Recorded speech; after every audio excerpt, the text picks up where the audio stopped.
आज है दूसरा दिन नेपाल में। आज हम जा रहे हैं बुटवल, जो कि यहाँ से करीब 450 किलोमीटर है। ये इस तरीके का कुछ रास्ता है। तो आज से चालू हो रहा है दिल चाहता है पार्ट 2। हम सस्ते आमिर खान, पीछे आलोकनाथ। अभी उमर आलोकनाथ का ही हो गया है। सबसे यंग तो मैं ही हूँ। अभी 22 साल का तो मैं हूँ।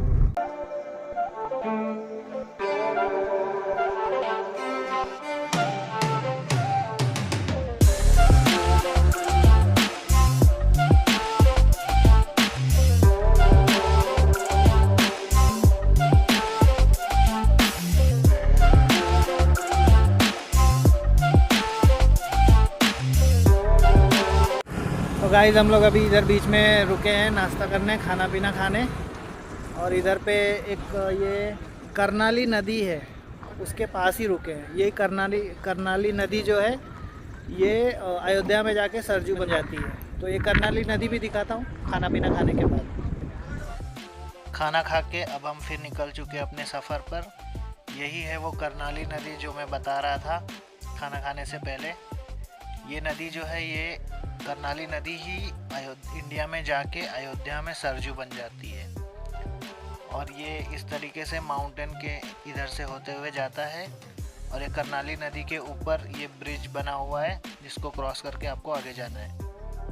और अच्छा, यहाँ पे एक फेमस चीज़ है कि अगर किसी को फ़िश खाना है तो यहाँ पे एक करनाली नदी से पकड़ी हुई फ़िश ही बनाते हैं और बहुत टेस्टी होती है।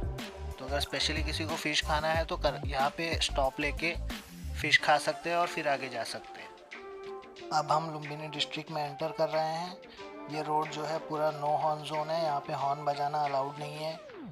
तो बेटर है कि अगर आप किसी कंट्री में जा रहे हैं तो वहाँ का रूल फॉलो करिए। यहाँ पे जानवर वगैरह रहते हैं, इसलिए उनको डिस्टर्ब ना हो, इसलिए इस एरिया को नो हॉर्न जोन घोषित किया है। यहाँ पे काफ़ी जानवर आते रहते हैं, खासकर रात में। तो अगर कोई बाइक से जा रहा है तो काफ़ी सावधानी से जाएं, कोई बड़ी गाड़ी के आगे या पीछे जाएं, या फिर बहुत ही बेहतर होगा कि अगर आप 2 बड़ी गाड़ी के बीच में चलें शाम के समय में। तो अब हम एनिमल क्रॉसिंग जोन में एंटर कर रहे हैं। यहाँ पे कुछ लिमिटेशन है स्पीड के ऊपर। यहाँ पे आपको 40 की स्पीड मेंटेन करनी है मैक्सिमम, उससे ज़्यादा आप नहीं चला सकते।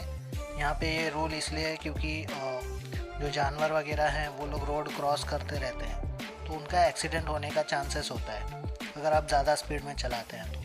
इसलिए ये रूल इम्प्लीमेंट किया गया है। ये देखिए सामने जो जानवर जा रहे हैं इसी तरीके से क्रॉस करते हैं। अगर आप स्पीड में हो तो इनका एक्सीडेंट होने का चांसेस है, इसलिए 40 की स्पीड का लिमिटेशन रखा है। आपको 40 की स्पीड ही मेंटेन करनी है। आपको एंट्री पे एक पर्ची दी जाएगी जिस पे टाइम लिखते हैं, और वो टाइम एग्ज़िट पे चेक करेंगे आपने वो स्पीड मेंटेन की है कि नहीं। वो कैलकुलेटेड है, अगर आप 40 की स्पीड मेंटेन कर रहे हैं तो उससे ज़्यादा टाइम नहीं लगेगा। तो अभी तक हम लोग जंगल में ही हैं। 10-12 किलोमीटर का लंबा जंगल है और वो 40 किलोमीटर का स्पीड भी मेंटेन करना है। बाइक वालों को एक साथ 2 गाड़ियों के बीच में ही छोड़ते, 4-5 बाइक वाले हो जाते हैं तो, क्योंकि उनको ज़्यादा डर है, ओपन रहता है, कोई भी जानवर आके हमला कर सकता है। Good morning. आज है डे 3। कल हम लोग बहुत लेट पहुँचे क्योंकि पहाड़ों में रास्ता बहुत ख़राब है। महेंद्र नगर टू बुटवल आते हैं तभी 20-25 दिन पहले जो बारिश हुआ था उसमें रोड बहुत ही ज़्यादा ख़राब हो गया है। तो आज डे 3 है, नाश्ता वगैरह हो गया। अभी हम लोग जा रहे हैं लुम्बिनी, भगवान बुद्ध का बर्थ प्लेस जहाँ पे है माया देवी टेम्पल। अब हम भगवान बुद्ध के मंदिर के पास पहुँच गए हैं। ये आप सामने गेट देख सकते हैं, एंट्री गेट, लुम्बिनी गेट। तो हम लोग पहुँच गए अंदर बर्थ प्लेस में। इधर रिक्शे से जा रहे हैं। हाँ, इधर ये रिक्शा से जा रहे हैं।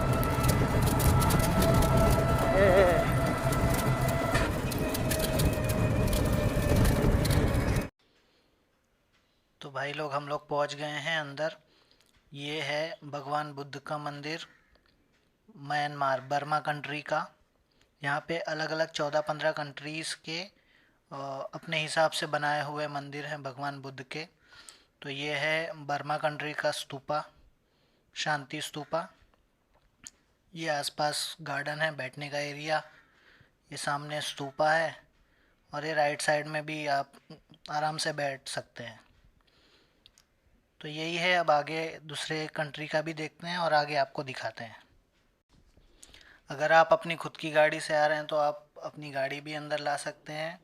उसके अलावा यहाँ पे ई रिक्शा का सर्विस मिल जाएगा और यहाँ पे साइकिल भी रेंट पे मिलती है।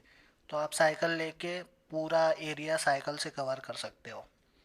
बट हमें जल्दी जाना था और गाड़ी भी हम अंदर नहीं लाना चाहते थे, तो हमने ई रिक्शा कर लिया है और फिर फटफट करके हमको निकलना है। तो चलिए अब देखते हैं आगे कौन से कंट्री का है, फिर आपको अंदर दिखाते हैं।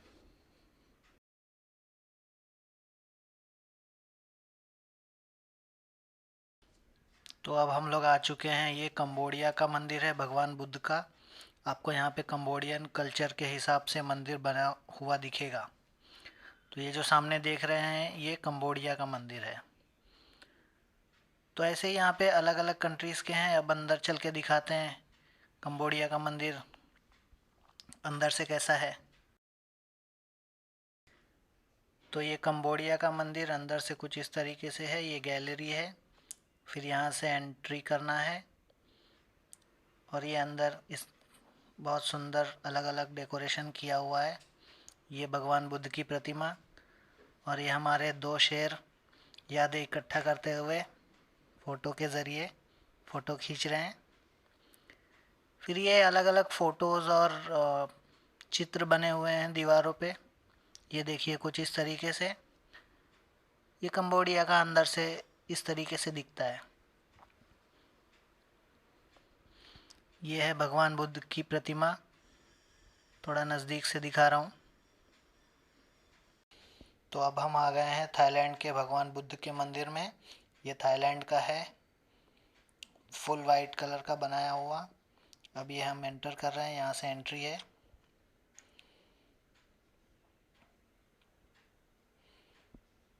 यहाँ पे आप फ़ोटो वगैरह ले सकते हैं और वो आगे जो गेट जहाँ पे ये लोग खड़े थे उसके आगे एंट्री नहीं है, तो यहाँ तक लास्ट आप एंटर कर सकते हैं। ये सामने भगवान बुद्ध की प्रतिमा छोटी सी रखी हुई है। अब हम आ गए हैं इंडिया के भगवान बुद्ध के मंदिर में। ये इंडिया का बनाया हुआ है। कंपेयर टू कंबोडिया और थाईलैंड काफ़ी सिंपल लग रहा है। अंदर जाके देखते हैं अंदर से कैसा है। ये यहाँ से एंट्री है। ये एंट्री पॉइंट पे दीवारों पे कुछ ड्राइंग्स बने हैं। ये देखिए ऊपर।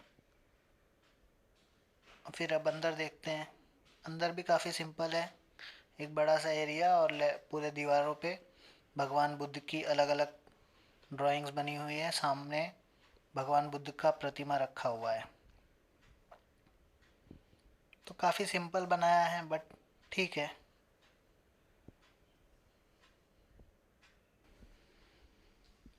तो भाई लोग हमने 2-4 कंट्रीज़ के बनाए हुए बुद्ध भगवान के मंदिर में जाके दर्शन कर लिए। अब यहाँ पे वैसे तो 14-15 कंट्रीज़ है, बट अगर सब करने गए तो पूरा दिन चला जाएगा और हमें आज ही पोखरा के लिए भी निकलना है। तो हमने 3-4 कंट्रीज़ के ही किए और बाकी अब जा रहे हैं हम मेन जो यहाँ का एक्चुअल प्लेस है जहाँ पे माना जाता है कि भगवान बुद्ध ने वहाँ पे जन्म लिया था, जो कि माया देवी टेम्पल के नाम से जाना जाता है। अब हम वहाँ जा रहे हैं। वहाँ पे मेन है इसलिए दर्शन करेंगे और फिर वहाँ से डायरेक्टली निकल जाएंगे पोखरा के लिए।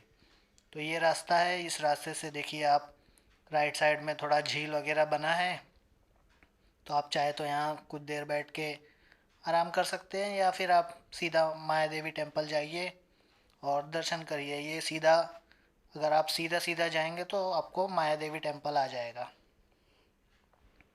माया देवी टेम्पल के लिए आपको एंट्री फ़ीस देनी होती है। यहाँ पे टिकट काउंटर है, यहाँ से टिकट लेके आप अंदर जा सकते हैं। अब हम गेट के अंदर आ चुके हैं माया देवी टेम्पल के लिए। ये सामने जो आप वाइट कलर का देख रहे हैं यही है माया देवी टेम्पल। ये इसके आसपास कुछ गार्डन एरिया टाइप बनाया है, आप चाहें तो बैठ सकते हैं। तो चलिए अब हम थोड़ा अंदर जाते हैं। ये दोनों तरफ ऐसे गार्डन एरिया बनाया है, बैठने के लिए काफ़ी स्पेस है।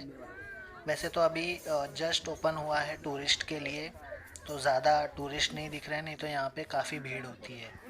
स्पेशली चाइना, जापान, जहाँ पे बौद्ध धर्म को माना जाता है, वहाँ के टूरिस्ट बहुत आते हैं यहाँ पे दर्शन करने के लिए।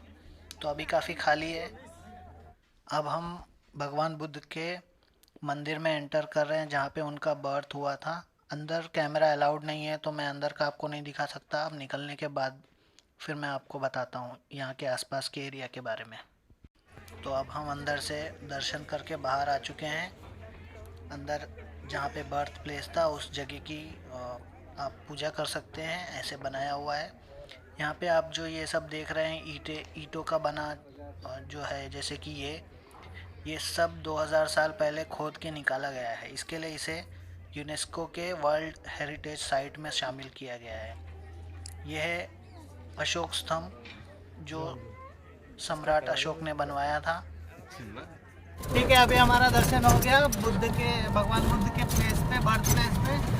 अब हम यहाँ से निकल रहे हैं पोखरा के लिए। रास्ते में देखेंगे, कुछ खा लेंगे और फिर सीधा डायरेक्ट पोखरा। फिर मिलते हैं अभी पोखरा में। बुद्धं शरणं गच्छामि। चलो।